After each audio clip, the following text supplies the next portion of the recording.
दोस्तों, जब करबला के मैदान में हज़रत इमाम हुसैन का सर मुबारक सजदे की हालत में काटा गया तो एक कोहराम सा बर्पा हो गया। करबला के मैदान में एक अंधेरा छा गया, जमीन लाल हो गई, सूरज को गहन लग गया, आसमान सुर्ख हो गया, बैतुल मुकद्दस की ज़मीन से खून उबरने लगा, खाना काबा हिलने लगा, रसूल अल्लाह सल्लल्लाहु अलैहि वसल्लम की कब्र मुबारक सुर्ख हो गई, यजीद का महल हिलने लगा। यह देखकर यजीद की फौजी डर भी रही थी, लेकिन दौलत के लालच में वो अल्लाह के इन तमाम मौजिज़ों को दरकिनार कर रही थी। उसके बाद में जब इमाम हुसैन का सर मुबारक नेज़े पर आया तो वो कटा हुआ सर अल्लाह की हम्दो सना करने लगा, कुरान पाक की तिलावत करने लगा। हज़रत इमाम हुसैन अपने कटे हुए सर से देख रहे थे कि उनकी बहन बेटियों के सरों से चादरों को लूटा जा रहा है, उनके खेमों को जलाया जा रहा है। उसके बाद में रसूल अल्लाह सल्लल्लाहु अलैहि वसल्लम के नवासियों को कैदी बनाकर इमाम हुसैन के कटे हुए सर को नेज़े पर रखकर कूफा और शाम की तरफ ले जाया गया, क्योंकि यजीद का यह हुक्म था कि सर हुसैन को काटकर मेरे पास लाया जाए और उनकी बहन बेटियों को जंजीरों में जकड़कर उनको पत्थर मारते हुए इस तरह से मेरे महल तक लाया जाए ताकि लोगों के दिलों में मेरा दबदबा कायम हो जाए कि यजीद से जो भी टकराएगा उसका यही हाल होगा।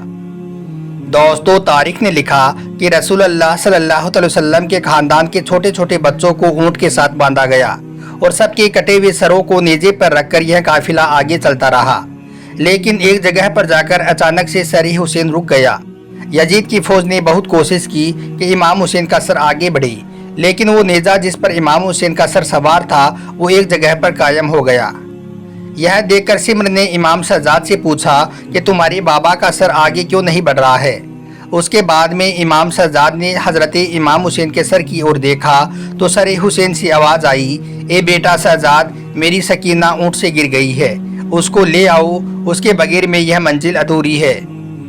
दोस्तों, तारीख ने लिखा कि उस काफिले में रसूल अल्लाह सल्लल्लाहु अलैहि वसल्लम के खानदान के छोटे छोटे बच्चों को ऊँट के साथ बांधा गया था और उनमें से जो बच्चा रास्ते में ऊँट से गिरता गया वो ऊँटों और घोड़ों के पाँव में पामाल होकर शहीद होता गया।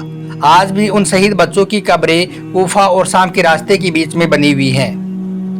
उसके बाद में जहाँ जहाँ से यजीद का यह काफिला गुजर रहा था तो लोग रास्ते में पूछ रहे थे कि यह कटे हुए सर किसके हैं और ये बेपर्दा बीबियाँ कौन है। जिसको भी ये बात मालूम होती कि ये रसूल अल्लाह सल्लल्लाहु अलैहि वसल्लम का ख़ानदान है तो फिर वो दिल ही दिल में इन जालिमों पर लानत करता।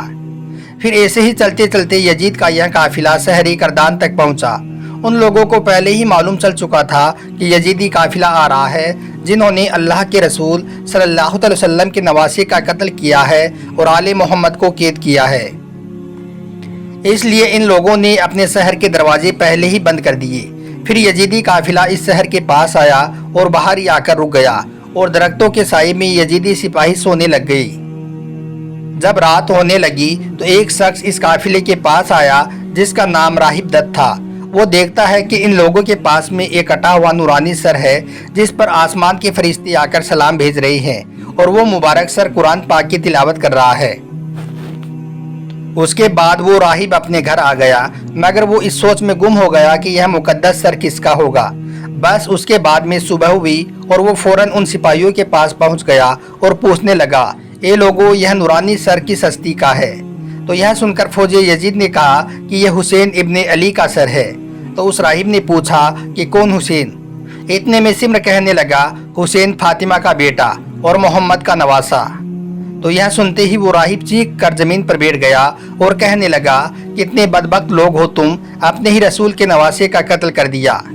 फिर वो पूछने लगा कि तुम्हारे साथ में ये बेपर्दा बीबियाँ कौन है। तो सिमर कहने लगा कि ये रसूल अल्लाह की नवासियाँ हैं। यह सुनकर वो राहिब रोकर कहने लगा, ए सिमर, एक रात के लिए यह मुबारक सर मुझको दे दो। तो सिमर ने कहा कि अब तो ये काफिला शाम में ही जाकर रुकेगा और हमें यजीद की तरफ से बहुत सारा इनाम मिलेगा। यह सुनकर राहिब ने कहा, ए सिमर, मेरे पास 10,000 दिरहम है। अगर तुम एक रात के लिए यह सर मुझको दे देते हो तो फिर वो दिरहम मैं आपको दे दूंगा। फिर उन लोगों ने आपस में सलाह मशवरा किया और उसके बाद में उन लोगों ने फैसला किया कि हम यहाँ पर एक रात के लिए और रुक जाते हैं और यह सर एक रात के लिए इसको दे देते हैं। उसके बाद में उन जालिमों ने 10,000 दिरहम लेकर वो सर उसके हवाले कर दिया। फिर राहिब वो सर लेकर अपने घर को चला गया। घर पहुंचकर राहिब ने सर हुसैन को एक पत्थर पर रख दिया और जारो कतार रोने लगा।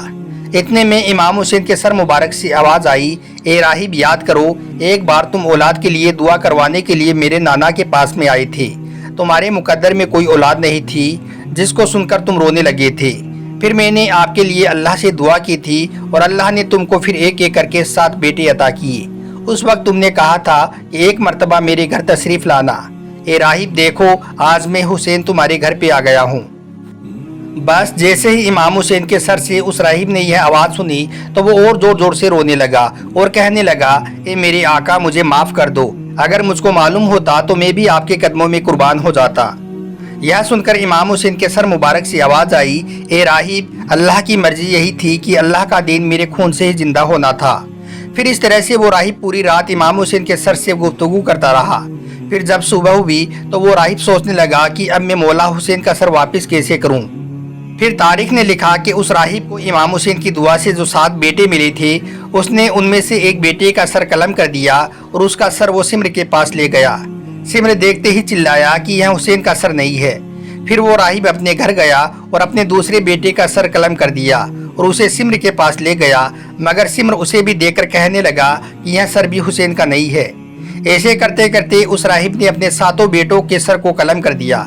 آخر میں سمر چلا کر کہنے لگا، اے راہب تو وعدہ خلافی کر رہا ہے، اگر تم نے حسین کا سر لا کر نہیں دیا تو ہم تمہارے پورے خاندان کا قتل کر دیں گے۔ بس جیسے ہی اس کے بعد میں وہ راہب اپنے گھر پہنچا تو امام حسین کے سر مبارک سے آواز آنے لگی، اے راہب اپنے سارے بیٹوں کے سروں کو ان کے جسم کے ساتھ میں رکھو، اللہ کے کرم سے تمہارے سارے بیٹے زندہ ہو اٹھیں گے، اور پھر میرے سر کو اٹھانا اور فوج یزید کے حوالے کر دینا، کیونکہ اللہ کی یہی مرضی ہے، ہمیں شام تک پہنچنا ہے، ہمیں ایک ایک گلی ایک ایک بازار سے گزرتے ہوئے قرآن پاک کی تلاوت سنانی ہے، میری بہن زینب کو خطبہ پڑھنا ہے، ایک ایک بازار سے گزرتے ہوئے ہمیں اسلام کی تبلیغ کرنی ہے۔ اس کے بعد میں اس راہب نے اپنے 7 بیٹوں کے سروں کو ان کے جسم کے ساتھ رکھا اور اللہ کے کرم سے وہ سارے کے سارے بیٹے واپس زندہ ہو اٹھے۔ پھر وہ روتا ہوا امام حسین کے مبارک سر کو اٹھاتا ہے اور فوج یزید کے حوالے کر دیتا ہے اور کہتا ہے کہ کتنے کم بخت لوگ ہو تم، اپنے ہی رسول کے نواسے کا قتل کر دیا اور ان کی بہن بیٹیوں کو قید کر لیا، تمہارا یہ ظلم قیامت تک تم لوگوں کے لیے لعنت بنا رہے گا۔ اس کے بعد میں یزید کی فوج نے امام حسین کا وہ سر لیا اور پھر یہ قافلہ آگے بڑھنے لگا، مگر تھوڑی ہی دور جانے کے بعد میں بارش شروع ہو گئی۔ یزید کی فوج نے دیکھا کہ یہاں تو آس پاس میں کوئی شہر بھی نہیں ہے۔